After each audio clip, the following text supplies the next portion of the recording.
বন্ধুরা, welcome back to my channel. This is Rimas video. আশা করি তোমরা সবাই ভালো আছো আর আমিও ভালো আছি। নতুন আরও একটা ভিডিও নিয়ে তোমাদের সাথে চলে এসেছি। আমি কিন্তু এসেছি আমার বাপের বাড়িতে। বিয়ের পরে একটা নিয়ম থাকে জোর ভাঙা, তো সেই জোর ভাঙাতে আমার বর আমাকে রেখে গেছে আমার বাড়িতে। ঘুম থেকে উঠেছি একটু লেট করে, তারপরে বিছানাগুলো গুছিয়ে নিয়েছি। আর বিয়ের আগে আমার বাড়ি সম্পূর্ণ রং করা হয়েছে, এই দেয়ালে প্রিন্টটাও নতুন করানো হয়েছে। আমার শ্বশুরবাড়ি থেকে একটা ডিনার সেট নিয়ে এসেছি, কারণ শ্বশুরবাড়িতে অনেকগুলো ডিনার সেট ওরা গিফট হিসাবে পেয়েছে। আর আমি যেহেতু রয়েছি তাই আজকে বাড়িতে রান্না হবে চিলি চিকেন আর ফ্রাইড রাইস। তো তার জন্য এখানে বাবা সকাল সকাল বাজার থেকে মাংস নিয়ে চলে এসেছে আর আমি এখানে সবটা গুছিয়ে নিয়েছি। মাংসটা এখানে ম্যারিনেট করে নিয়েছি, তারপরে তেল দিয়ে দিয়েছি কড়াইতে আর পকোড়াগুলো আস্তে আস্তে ভেজে নেব। পকোড়াগুলো আমার ভাজা হয়ে গেছে, এরপরে কড়াইতে তেল দিয়েছি আর তারপরে এখানে ক্যাপসিকাম পেঁয়াজ সবটা দিয়ে ভালো করে একটু হালকা ভেজে নেব। তো দেখো এখানে চিকেনটা দিয়ে দিয়েছি আর সমস্ত রকম সস তো দিয়েছি। তো প্রায় চিলি চিকেন আমার রেডি হয়ে গেছে। দেখতে তো দুর্দান্ত হয়েছে, খেতেও খুব টেস্টি হয়েছিল।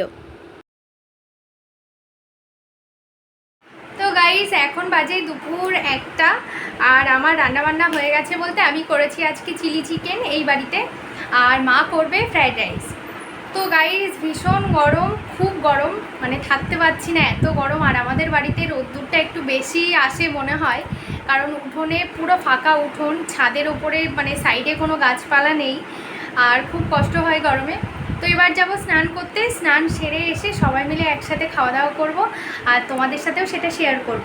তোমরা জানিও যে আজকে চিলি চিকেন রান্নাটা তোমাদের কেমন লাগলো, অবশ্যই কমেন্ট করে জানিও। চলো নেক্সট আবার দেখা হচ্ছে স্নান সেরে এসে।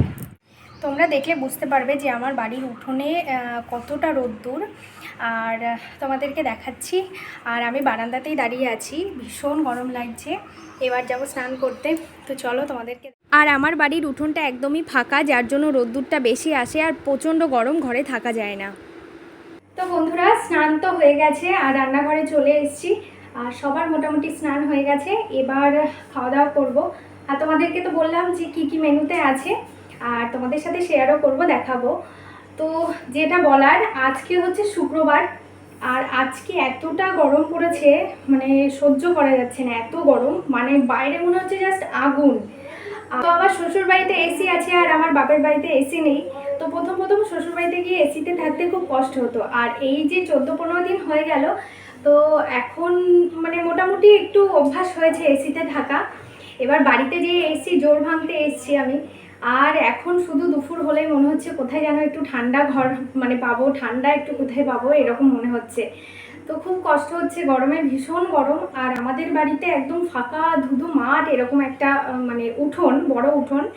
তো আমার বাড়ি তো গ্রামে, তোমাদের আগেও শেয়ার করেছি আমি। তো খুব রোদ্দুর, ভীষণ গরম, আর মানে দাঁড়াতে পারছি না, ঘেমে যাচ্ছি। স্নান সেরে এলাম, এসে নিয়ে ঘেমে গেছি। আর এই খাওয়া দাওয়া করবো, তবুও যেন মনে হচ্ছে বাপের বাড়িতে বেশ আনন্দে আছি, এরকম একটা মনে হচ্ছে। আমি চলে যাব, তো তোমাদের সাথে সেই ভিডিও আমি শেয়ার করব। আমার শ্বশুরমশাই আসবেন নিতে আমাকে। তো চলো এখন খাওয়া দাওয়া করে নিই, পরে আবার তোমাদের। আজকে দুপুরের মেনুতে ছিল ফ্রাইড রাইস আর চিলি চিকেন, তোমাদেরকে বললাম। তো ফ্রাইড রাইসটা দেখো কত সুন্দর মা বানিয়েছে, খেতেও খুব টেস্টি হয়েছিল। আর এই যে চিলি চিকেন, তো আজকের মেনুতে এই দুটোই ছিল। আর শ্বশুরবাড়ি থেকে যে ডিনার সেটটা নিয়ে এসেছি তারই প্লেট বাটি বার করেছি, তাতেই সাজিয়েছি। তোমরা জানিও দেখতে কেমন লাগছে।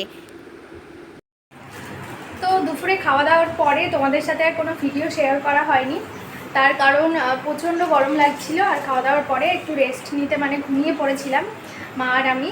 তো ঘুম থেকে উঠেছি, ওঠার পরে ফ্রেশ হয়ে আমি আর মা মিলে একটু গেছিলাম বাজারে, একটা জিনিস কেনার ছিল।